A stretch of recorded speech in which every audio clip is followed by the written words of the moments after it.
তার মানে কি আপনার জীবন ঝুঁকিতে আছে ভবিষ্যতে? অন্তত একদিনে 10টার বেশি নাম্বার থেকে সরাসরি হত্যার হুমকি দেওয়া হয়েছে। ভিন্ন ভিন্ন 10টা নাম্বার থেকে, সেই 10টা নাম্বার সহ শাহবাগ থানায় জিডি করেছি। এরপর থেকে আর এর কোনো ইমপ্রুভমেন্ট পাই নাই। তো এটা আপনারা আবার অনেকে মিডিয়া বলবে যে তাহলে আপনি জিডি করেন নাই কেন, এই জন্য করে রাখা। কিন্তু এই জিডি বা কোনো কিছু আমাদেরকে সুরক্ষা দেবে সেটা আমরা মনে করি না।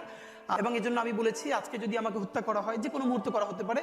আমি আমার বন্ধুদেরকে ইনকিলাব কালচারাল সেন্টারে সেদিনকে আমরা সবাই বসে বলেছি যে আল্লাহ যদি আমাকে আগে নিয়ে যায় তারপর তোমাদের করণীয় কি। আমি আমার পরিবার এবং আমার ভাই বন্ধুদেরকে ডেকে বলেছি যে আল্লাহ আমাকে নিয়ে গেলে করণীয় কি হবে। বরং আমি আমার পরিবারকে বলেছি যে আমার সন্তানের এখন বয়স 7 মাস, আল্লাহ আমাকে নিয়ে গেলে ওকে যেন ওভাবে প্রস্তুত করা হয় যে এই দখলদারিত্বের বিরুদ্ধে লড়তে হবে।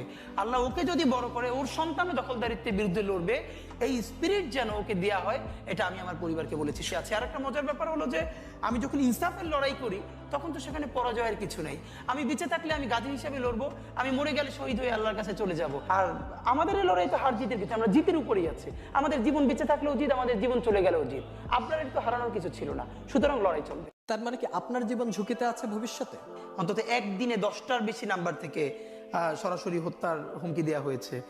ভিন্ন ভিন্ন 10টা নাম্বার থেকে, সেই 10টা নাম্বার সহ শাহবাগ থানায় জিডি করেছি। এরপর থেকে আর এর কোনো ইমপ্রুভমেন্ট পাই নাই। তো এটা আপনারা আবার অনেকে মিডিয়া বলবে যে তাহলে আপনি জিডি করেন নাই কেন, এই জন্য করে রাখা। কিন্তু এই জিডি বা কোনো কিছু আমাদেরকে সুরক্ষা দেবে সেটা আমরা মনে করি না।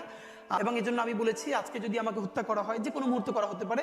আমি আমার বন্ধুদেরকে ইনকিলাব কালচারাল সেন্টারে সেদিনকে আমরা সবাই বসে বলেছি যে আল্লাহ যদি আমাকে আগে নিয়ে যায় তারপর তোমাদের করণীয় কি। আমি আমার পরিবার এবং আমার ভাই বন্ধুদেরকে ডেকে বলেছি যে আল্লাহ আমাকে নিয়ে গেলে করণীয় কি হবে। বরং আমি আমার পরিবারকে বলেছি যে আমার সন্তানের এখন বয়স 7 মাস, আল্লাহ আমাকে নিয়ে গেলে ওকে যেন ওভাবে প্রস্তুত করা হয় যে এই দখলদারিত্বের বিরুদ্ধে লড়তে হবে। আল্লাহ ওকে যদি বড় করে ওর সন্তানও দখলদারিত্বের বিরুদ্ধে লড়বে, এই স্পিরিট যেন ওকে দেওয়া হয়, এটা আমি আমার পরিবারকে বলেছি। সে আছে। আর একটা মজার ব্যাপার হলো যে আমি যখন ইনসাফের লড়াই করি তখন তো সেখানে পরাজয়ের কিছু নেই। আমি বেঁচে থাকলে আমি গাজী হিসেবে লড়বো, আমি মরে গেলে শহীদ হয়ে আল্লাহর কাছে চলে যাব। আর আমাদের এই লড়াই তো হার জিতের কিছু, আমরা জিতের উপরেই আছি। আমাদের জীবন বেঁচে থাকলেও জিত, আমাদের জীবন চলে গেলেও জিত। আপনার তো হারানোর কিছু ছিল না, সুতরাং লড়াই চলবে।